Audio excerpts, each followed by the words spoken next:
तपाईँको लागि यो रोल अथवा स्केट मार्क चाहिँ के हो खासमा? मेरो लागि म सँगसँगै ग्रो हुनुपर्ने मान्छेहरू चाहिँ ग्रो हुनुपर्छ अनि म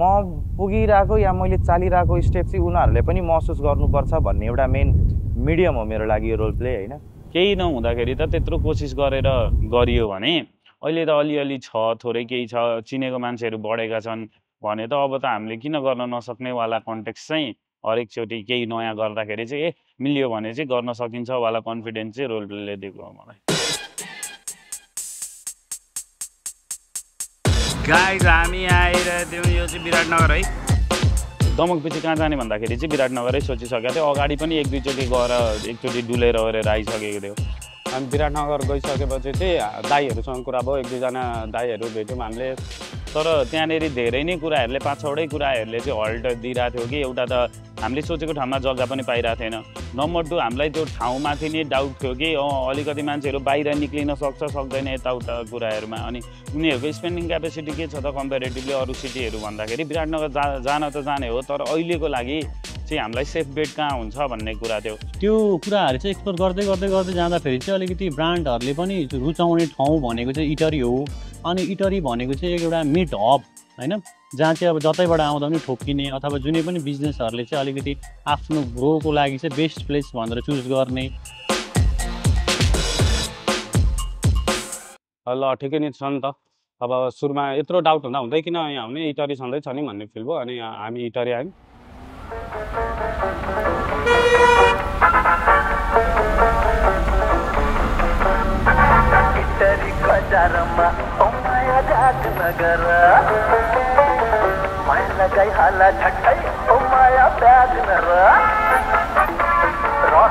अब यस्तो हामीलाई मेन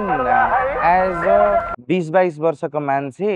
अनि नेपालको बजार दौडिरहेछ कि मलाई पत्याउनुहोस्, तपाईँको जग्गा दिनुहोस्, म तपाईँको भाडा तिर्छु,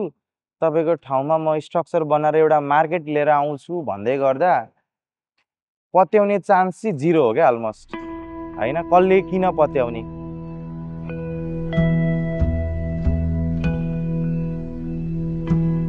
होइन एउटा फुच्चे आएर भन्दैछ कि तपाईँको स्पेस दिनु अनि म तपाईँको ठाउँमा मार्केट बनाइदिन्छु या केही नयाँ मार्केट इन्ट्रोड्युस गराइदिन्छु भन्दैछ होइन। अब यो सब कुराहरू चाहिँ हामीले डे 1बाटै एकदमै भोगेर आएको चिजहरू थियो। अनि इटरी चाहिँ हामीलाई थप च्यालेन्जिङ किन थियो भन्दा हामीले पाउने अलिकति पनि सपोर्ट भनेको आफन्त बाहेक केही थिएन क्या। अनि त्यो हुँदाखेरि इटरीमा पनि हामीले बिस्तारै लाइक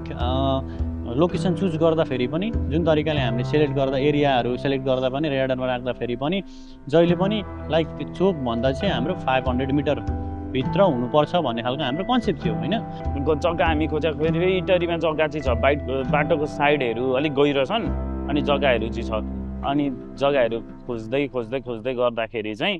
हामीले खाजा खाने चाहिँ टक्क हाम्रो यहाँ धरान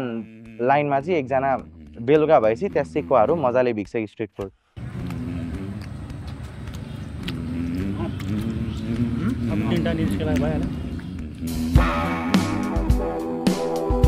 अनि बेलुका त्यहीँ बसेर सेकुवा पोलेर दाइले दिनुभयो। अनि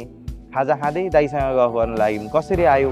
पूर्वबाट तिमीहरू 4 जना केटाकेटी छौ? भाइहरू सेकुवा खान आउनुभयो, आउँदै जाँदै चिनजान भयो।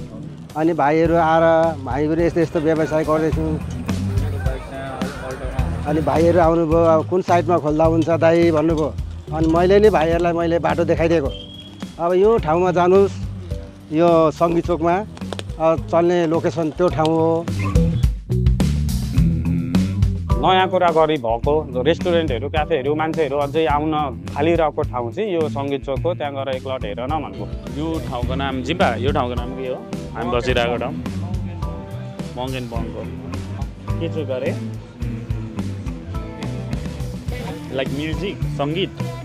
अनि पछाडि यहाँनिर आएर हामी एकलट निराश किन भयौँ भने हामीले खाली जग्गै भेटाएनौँ। यस्तो हेर्दा सबै भरिभराउ छ, कपडा पसल छ अनि मान्छेको फ्लो पनि छ, ठाउँ पनि मन परेको छ, तर अब खाली जग्गै भेटिँदैन। एउटा यहाँ हाम्रै छेउको कुमारी ब्याङ्क भएको कम्प्लेक्स छ,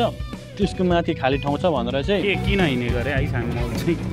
माथि खाली छ भनेर ओइ माथि खाली छ भनेर हिँडेको आयोस् कस्तो जाडो छ हो केटाहरूलाई त्यो मल पनि सबै हरेक फ्लोर हेऱ्यौँ अनि त्यही पनि हामीले अलिकति अब कहीँ सिसा लागेको होइन सिसा लागिसके पछाडि हाम्रोवाला चिज पोसिबलै नहुने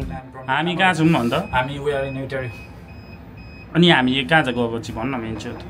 अघि भने जसरी चाहिँ भन्न निरज यो निरजलाई त नि त्यही भयो हसदे चेहरे का मतलब ये नहीं होता कि उन्होंने कोई तकलीफ नहीं होती उसका मतलब ये होता कि कहाँ के भन्दा के भयो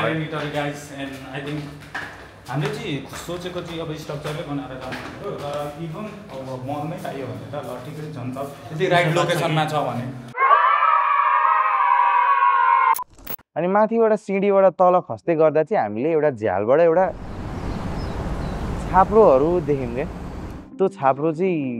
एकजना तपाईँको ठेकदार दाइले आफ्नो मिस्त्रीहरू अनि आफ्नो कन्स्ट्रक्सनको सामानहरू राखिरहनु भएको रहेछ अनि त्यो स्पेस त ठुलो लाग्यो हामीलाई अनि त्यस पछाडि चाहिँ हामीले ल यसलाई पुस गर्नुपर्छ भनेर चाहिँ यहाँको हामी घरबेटी बासँग कन्ट्याक्ट नम्बर यता वरिपरिको मान्छेबाट भेला पारेर त्यस पछाडि चाहिँ उहाँसँग हामी कनेक्ट हुन पुगेको हो अनि हजुरको चोकमै मैले हजुरको नम्बर यहाँ भर्खर यहाँ फुड ट्रकबाट ल्याएको थिएँ हजुर हजुर यहाँको राजु केसी भन्ने अङ्कल हुन्छ उहाँको नम्बर हामीले पत्ता लाग्यो सुरुमा चाहिँ हाम्रो कन्ट्याक्टमा आउनै गाह्रो मान्नुभयो अनि कन्ट्याक्टमा आइसकेपछि पनि उहाँले नै आफै ल नि त के कसरी जान मिल्छ भनिसक्दाखेरि अब हामीलाई त के थाहा हामीले पनि दमक्कै भ्यालु लगाएर दमक्कै स्पेक्ट्रम अनुसार उहाँसँग कुराहरू गर्न खोज्दाखेरि चाहिँ फेरि उहाँ 2 हप्तासम्म कन्ट्याक्टमा आउनु भएन किनभने सेम केस हो अब 20 वर्षको खुच्चेले म यति भाडा तिर्छु भन्दैछ चोकको यस्तो ठाउँ यस्तो भ्यालुएसन भएको ठाउँ भोलिको दिनमा लगानी डुबाएर उसको बुवा आमा आएर किन दिस भन्नुहुन्छ कि भन्ने पनि डर हुन्छ नि त होइन कसरी गर्छन् भन्ने कुरा आयो मैले 3-4 पल्ट त उहाँहरूलाई डिस्कार्डै गरेँ अनि अभिभावकलाई लिएर आउनु अनि काम कुरो अगाडि बढाउँला भने मैले कति फोन पनि गरेँ मैले फोन पनि उठाइदिनँ कतिपल्ट भेट्न आएँ मैले भेट पनि दिनँ किनभने यो केटाकेटीहरू छन् अहिले के हो यिनीहरूको भन्ने खालको मैले गरेँ उहाँले पनि हामीलाई बुझ्नको लागि इनफ रिसर्च गर्नुभयो क्या धेरै पछि मलाई के लाग्यो भने युवाहरूले के गर्न खोजिरहेछ भने किन नगर्ने भने अनि अन्तिममा यिनीहरू घर पुगेपछि म र श्रीमती छौँ यो युवाहरूले के गर्छु भनेपछि दिउँ नि त यिनीहरूलाई नै किनभने यो जग्गा चाहिँ अरूले पनि मागिरहेको थियो कि अरू प्लान पनि थियो अरू प्लान गर्ने भनेर हामीले सोचिरहेको थियौँ हामीले जग्गा मात्रै पाइनौँ अङ्कलबाट म चाहिँ त्यसरी लिन्छु होइन अब नर्मल्ली मैले स्पेस पाएँ जग्गा पाएँ ठाउँ पाएँ गर्न पाएँ भन्दा पनि अङ्कलले चाहिँ हामीलाई वातावरण दिनुभयो क्या बस्ने बनाउनेदेखि लिएर सम्हाल्नेसम्मको वातावरण होइन चिनाउनेसम्मको वातावरण हामी 75 किलोमिटर टाढाको मान्छे नेपालमा यहाँ आएर 22 वर्षमा व्यापार गर्छौँ भन्दै गर्दा